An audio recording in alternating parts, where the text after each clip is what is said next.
is Ed Peck. I was born in Victoria in 1924. Lived most of my young life in Sydney, adjacent to the Gulf Islands. I enlisted in July of 1943.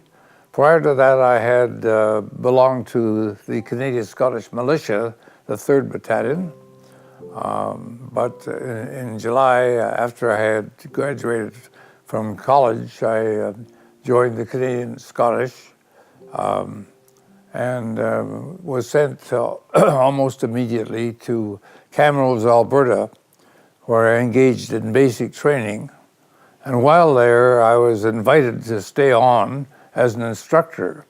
At the time, I wondered as to the desirability of this. However, because I was not yet 19 years of age, I knew I couldn't go overseas.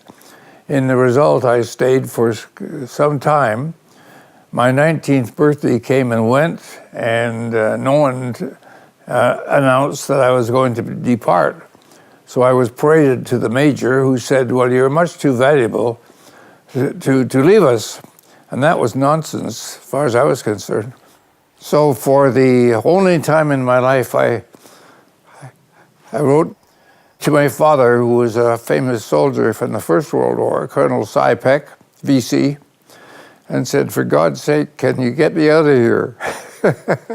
Within a very short time, an order came through from Ottawa, and I was paraded before the colonel, who said, "We have an extraordinary order here. You're to proceed immediately to Curry Barracks in Calgary and thence overseas. I hope you didn't use any influence to this effect." I said, "Certainly not, sir." And then I left almost immediately for Curry Barracks in Calgary, where I completed my advanced training. And the following summer, after D-Day, I was dispatched to Great Britain. I arrived, and the first place I stayed was Sherwood Forest, as a matter of fact, which is rather interesting, and thence on to Aldershot, where everybody went. And later that summer, after D-Day, it was in August, early August, I was sent to France, where I landed on Juno Beach, or at least where the Mulberry Harbor was, and proceeded from that point on to join the Canadian Scottish in action. They had just completed the attack in the Calais Gap, and were moving northwest toward Calais, staying briefly at a place called El Bouf. Once at Calais, I was assigned to A Company, and I remember we were perched on the top of a hill overlooking the city, maybe 400 or 500 feet above. And while there, one evening, before we were to attack, Allied bombers came in, British and Canadian, in a low overcast. I'll never forget it, because you could see the tracer from the German air guns going out, and actually I saw 7 planes come down in flames, which was a very sobering experience. At that point, I decided I was lucky to be in the Army and not in the Air Force. Well, the first time somebody shot at me, they missed, needless to say, and it certainly got my attention. I couldn't see where the bullet came from, so I simply fired a couple of shots in the direction, and that was the end of it, because there was no subsequent fire. I remember meeting the guy that was Captain Doug Gillen, his name was, who was actually in command when I got wounded.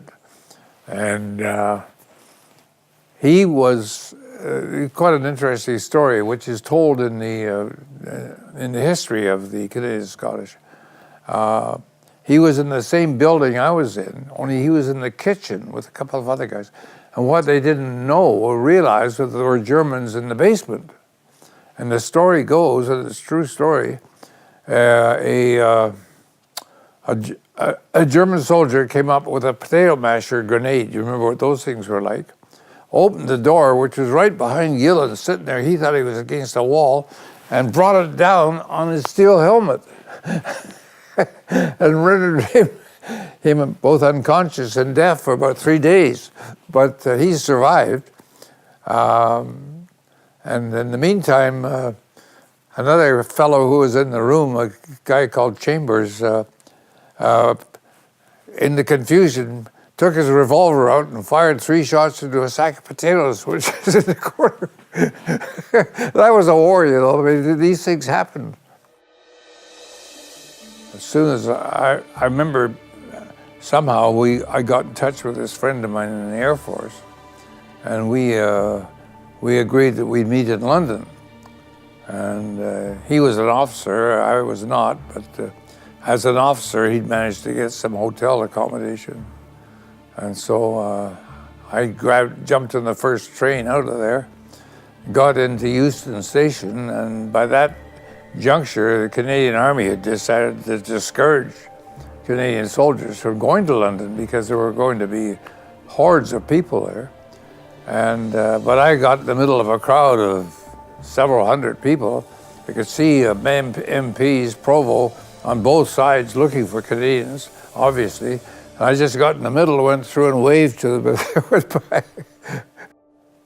As I said, I don't regard my experiences as being particularly noteworthy. So just the fact that I was there and had the experience and survived is sufficient for my purposes.